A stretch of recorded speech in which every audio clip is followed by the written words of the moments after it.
A lot of people don't really understand how important the current internal divisions within the Islamic Republic is. Many people are finally talking about it, but the importance of it and how key this is when it comes to fighting the Islamic Republic and eventually causing regime change is something that most people don't still have a good understanding of. Not only that, they don't understand the details. A lot of people think about it as hardliner versus moderate, which is not at all an accurate way of looking at it.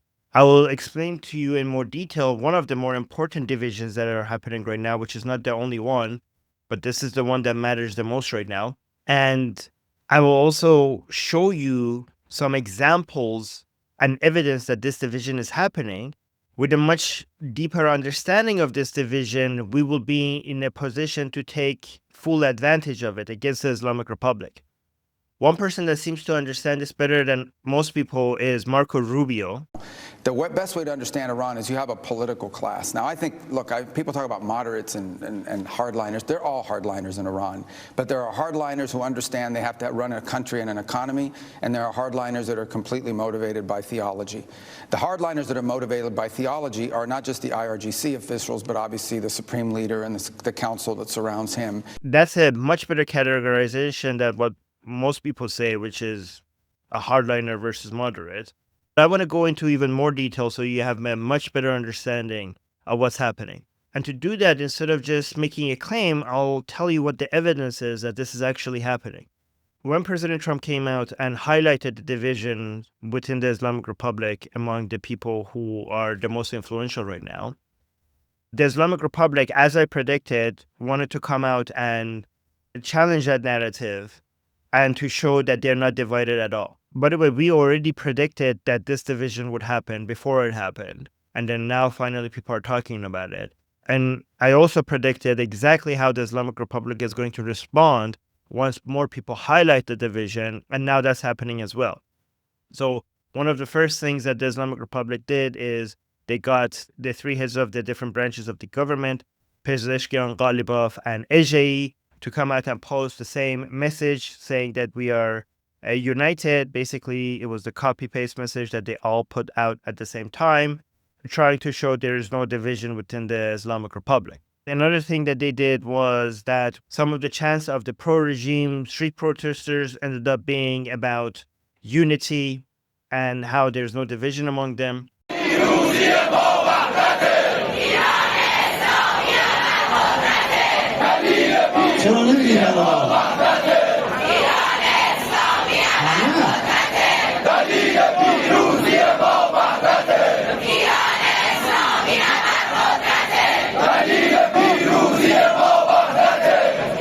Sometimes the chants are suggesting that they have unity, and sometimes the chants are about them needing unity. Then we had the state media coming out and talking about unity, unity, unity. And even before President Trump made that announcement, you could see the word unity being mentioned more often on state media. To me, that suggested that there's less unity, or else you wouldn't be talking about it so much. Then another thing that happened is that in the Islamic Republic Parliament, known as the Majlis, the members of parliament came out and they signed a statement saying that they support the negotiating team. And this is actually now gets us to what is the main source of division. And the main source of division has been what it has always been within the Islamic Republic, which is the more revolutionary approach versus the more pragmatic approach. And again, this is not hardliner versus moderate. This is revolutionary versus pragmatic, not in the sense that let's act like a normal country and serve the people and become more secular and democratic. Pragmatic in the sense that how do we survive so that we could continue being radicals? It's not about how to stop being radicals. It's about how to be more strategic with our radicalism so that we could survive this. The more revolutionary side, and again, when you say revolutionary, we're talking about an end of times ideology where it believes that we need to prepare for the coming of the Mahdi. Because a lot of people hear the word revolutionary and they don't question the word, because how could you be revolutionary if you are the government? It's interesting how not enough people ask this. Revolutionary means that you're against the government, right? So how could the government be revolutionary? Have you ever asked yourself that? Revolutionary forces are usually forces who challenge the government. So the way that the Islamic Republic is revolutionary is that it's challenging an order above it. So within a country, revolutionaries are people who are challenging the order of the government, and they want to bring that down to bring their own new order. But when the Islamic Republic is revolutionary, it's trying to bring down the global world order led by United States. This is why a lot of American isolationists don't understand this. They think that the Islamic Republic is not United States problem. They shouldn't have been involved with that. But the Islamic Republic, when they say they're revolutionaries, they basically mean that they're trying to completely dismantle the world order as it is and bring about Islamic world order and prepare the world for the coming of the Mahdi. The more pragmatic elements, they just believe that we need to be able to afford this economically. So we need to make things more stable. Let me go back to the main source of division now, right? So this revolutionary mindset means that we need to enforce Islamic laws completely within Iran. And the more pragmatic side thinks that the maximum enforcement of Islamic laws might cause an uprising that will end us. And sometimes we need to be more strategic about that. But it's not that they don't believe in these Islamic laws and the enforcement of them. They just want to make sure that they could survive this. And maybe sometimes they need to delay the full enforcement of it so that they don't cause an uprising that will end them. But when it comes to foreign policy, the more revolutionary side believes that they need to show absolute strength and aggression towards the enemies of Islam, namely Israel and United States. They need to defeat them. They shouldn't be negotiating with them. They should just be on maximum aggression mode all the time. In the parliament in the Islamic Republic, when there was a vote by the members of parliament supporting Ghalibaf and IRGC and the negotiating team that went to Islamabad to negotiate with the United States, this was in response to the more revolutionary elements within the Islamic Republic, condemning and criticizing IRGC and Ghalibaf for the way that they negotiated with the Americans, right? And not only condemning, sometimes accusing them of being Zionist spies or traitors and their actions to be a treason. And it's interesting because they are saying that they're criticizing the way they negotiated because it's difficult for them to condemn the negotiations as a whole sometimes because there was a statement by Mujtaba Khamenei, the Schrodinger's supreme leader of the Islamic Republic, that he endorses the negotiations, right? Which is something that many of these people are now becoming skeptical whether or not Mujtaba Khamenei even said that or not, or other people are saying it on his behalf. The issue is that many of these more revolutionary people within the Islamic Republic feel humiliated that they even went to Islamabad to talk to the Americans because the Americans basically killed Qasem Soleimani and now they're responsible for their supreme leader dying. They're the great Satan. The only proper response to the Americans is to fight. Remember, some of the people from this camp are even less flexible than Ali Khamenei used to be. And many of them are part of this camp, which is referred to as the Paidari camp. And you have to remember this name because we're going to come back to it often in the future videos as well. I've been talking about this camp for a while now, and I'm now seeing that finally the mainstream media is talking about certain people within this camp. It's still not referring to the camp, but the people within it are now being mentioned more often. The statement that the parliament put out there for the members of parliament to sign to show unity and support for Ghalibaf and IRGC and the rest of the negotiating team was supposed to give us the understanding that they are united, that they are supporting the negotiating team. However, when it was happening, I was mentioning on our live show on Iran Revolution Live, I was mentioning that the fact that you have to put the statement out there shows that this is in response to an actual division that is happening internally. But it got even better because then we got news that certain people refused to sign that statement. If you look at the list of people who refused to sign the statement, it's exactly the people who you would expect, which is the members of the Paidari camp. By the way, this should give you a lot more confidence that what we say here is legit because we saw this coming a long time ago. And we saw it coming from the exact people that we suspected. The people who are not signing the letter, they are part of the Paidari camp. And when I mentioned the Paidari camp, one name that you need to remember is Saeed Jalili. Saeed Jalili is now serving in the Supreme Security Council. And some people are talking about maybe he's the one who's going to be leading the negotiations if they put Talib off aside. And if there is any rounds of negotiations, Saeed Jalili might be the person that would be leading that. We don't know if that's for sure, but that's something that is being discussed. So Saeed Jalili, remember that name because he's a main figure within the Paidari camp. This person is much more revolutionary than even people like Ali Khamenei used to be. Some of these people who didn't sign the letter include Sabati, Rasai, and Nabadian, who was actually part of the delegation team to Islamabad, but still criticized it anyways. These people didn't sign the letter, which shows that the division is real and that we haven't been imagining this. And it's interesting because if you listen to Nabavian's statement on state TV, you could see that his criticism was that during the negotiations, they shouldn't even have talked about the nuclear stuff, the enriched uranium. That shouldn't have been even part of the negotiations. And he came out and publicly said that on state TV in Iran. There's another sign of division that I want to point to is something that recently happened. By the way, their signs are plenty. There are so many that we see happening every day. I'm just highlighting some of the interesting ones so that you know where we're getting this information from. These are not just theory. We have evidence for all of this. The publication Tasnim, which is an IRGC-linked publication in Iran, it criticized the 10-point framework for the negotiations with United States.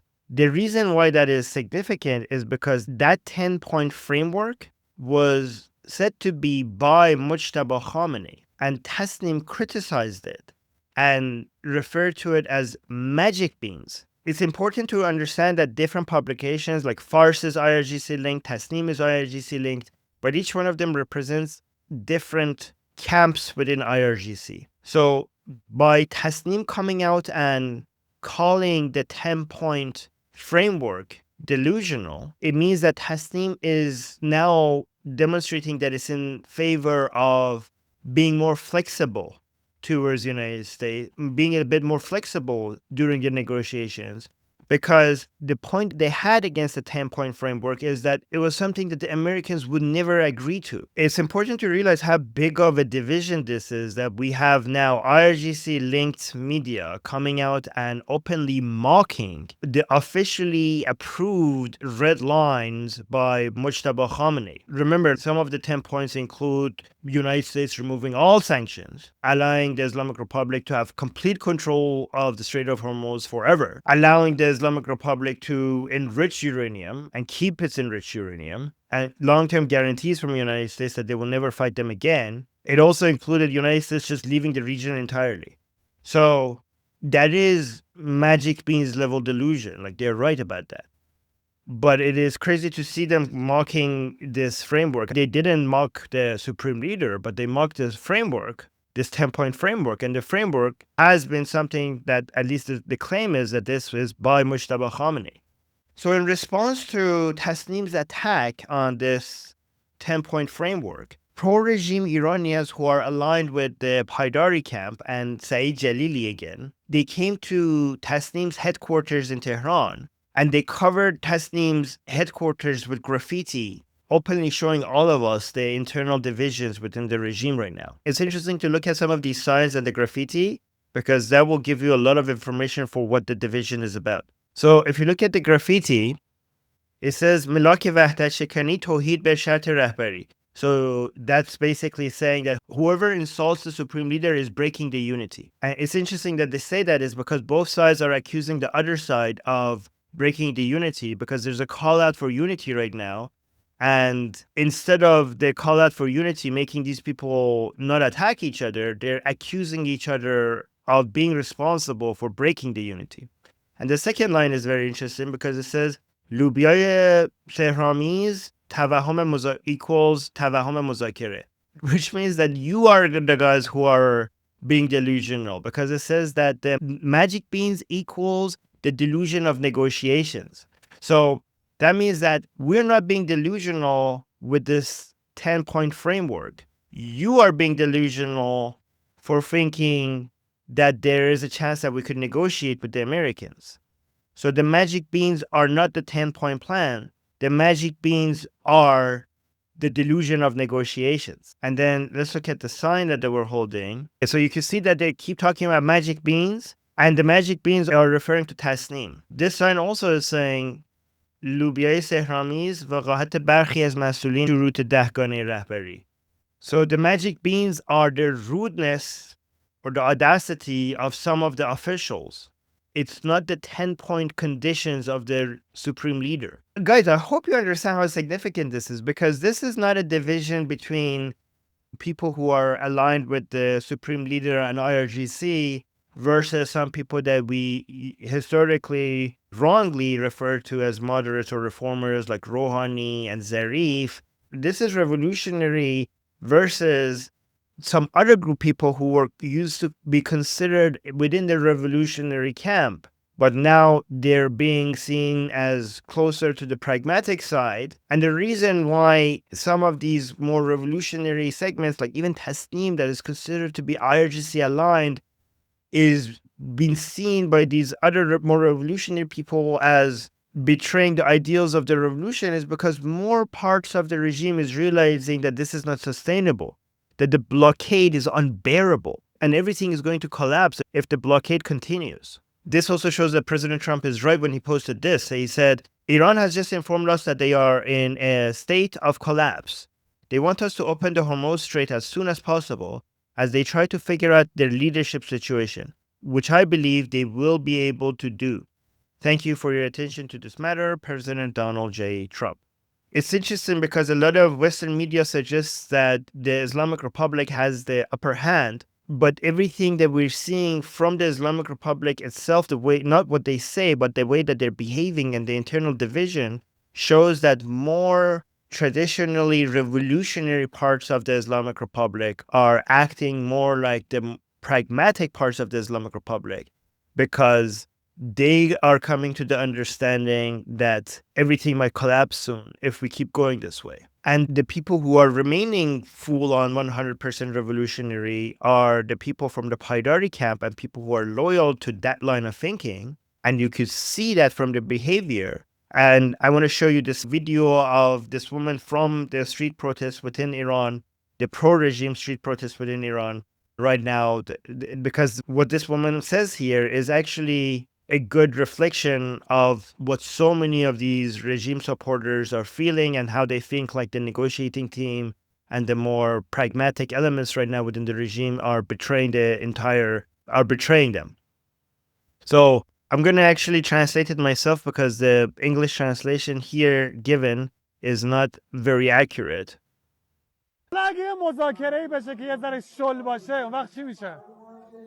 So he's basically asking that what if there's a negotiation that it's a little bit loose, meaning that it's a bit flexible to the Americans, meaning that we do not insist on our conditions, on our demands, like we basically cross the red lines. I'm not just translating it, I'm also explaining it.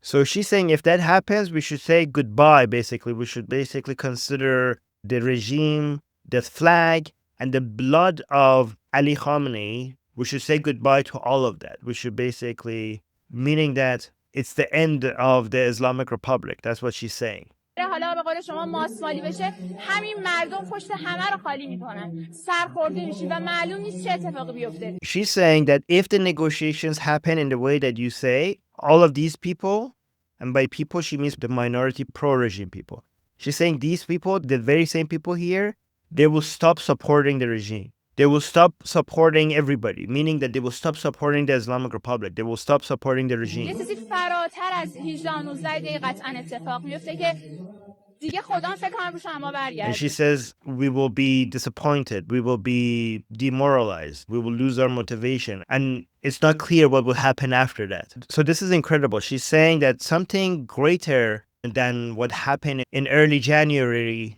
will happen, meaning she's talking about the uprising of the Iranian people against the regime. She's saying something greater than that will happen. And at that point, even God will stop supporting us. It's interesting that she says that because I have been talking about this idea of a double uprising that the Islamic Republic is worried about, because we already have the vast majority of the Iranian people who are anti-regime, and we saw the massive uprising that they did in early January, which was responded to by the Islamic Republic with the greatest act of massacre in our modern history. But the double uprising idea that I came up with is that if the regime is forced to capitulate to the Americans and lose the support of these more revolutionary, pro-regime minded people, then they will also turn against the regime. And you can see now that this is the attitude that these pro-regime people are having, that they're warning the regime that you will lose us if you're flexible to them, if you capitulate to the Americans, and something greater than what happened in early January would happen. That's a threat against the regime by pro-regime people. I remember some pro-regime people sometimes threatening the regime, saying that the anti-regime people, they are weak and their uprising is not a big challenge to you. But if we one day come into the streets against you, we know how to fight. And you should be worried about the day that we turn against you. All of this is very important to know because the greatest weakness of the Islamic Republic is the internal divisions within it. We will get closer to the Islamic Republic falling if the opposition against the Islamic Republic is more united. But even more importantly, maybe, is that if the regime people are divided, and this ceasefire and the negotiations and the blockade is increasing that division every single day. If you want to ask me questions about this or talk to me about this and other political topics, come to our discussion group. Our discussion group discusses all things political related, whether it's about Iran or not. I encourage you to join our discussion group and come talk to me and other people there about these topics and other topics. It's a really good community that we're growing there. And let me know if this video was helpful or interesting. The comments telling me that they learned something or they found the content interesting really motivates me to continue making videos like this. My name is Armin Navabi. I'm Israel Chai. Long live America. Javid Shah. Paidari.